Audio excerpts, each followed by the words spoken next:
పోరా ఎర్రి పప్ప.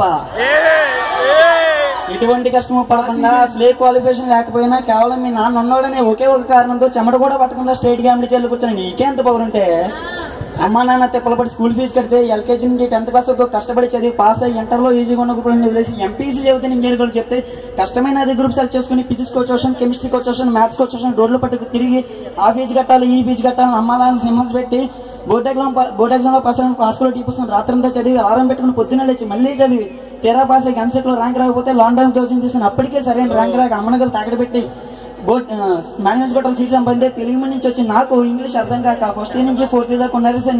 4th ఇయర్ ఒకసారి క్లియర్ చేసుకుని సొసైటీలోకి వస్తే జనమంతా నేను ఉద్యోగం లేదా లేని ఎదవా నీచంగా మాట్లాడుతున్నా లెక్క చేయక ఉద్యోగం కోసం ఆఫీసీని పిచ్చుకోకలా 4 ఏళ్ళుగా తిరుగుతుంది. నన్ను ఎందుకు పనికిరావు తిండిదండ కానీ మా తిరుగుతూ ఉంటుండే ఒక్కో మెతుకు గొంతులు దిగ్గ ముళ్ళలా గుచ్చుకుంటుండే మింగలేక కక్కలేక చచ్చిపోతుంది. నాకు ఎవరో మహానుభావుడు మంచి మనసు అవకాశం ఇస్తే దాన్ని కూడా లాగేసామని చూసి నీలాంటి బేవర్స్ని ఎదిరించి ఈ రోజు నీ ముందు నుంచి మాట్లాడుతున్న ఉద్యోగం నేను గ్రాడ్యుయేట్ నాకెంత పవర్ ఉండాలరా.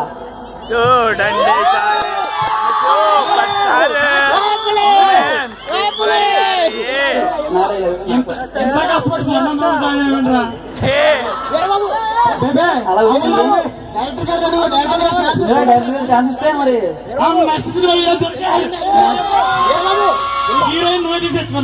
ఇంద్ర రావాలని కోరుకున్న మనిషి వచ్చినప్పుడు ఆనందపడాలని ఆశ్చర్యపోతారండి.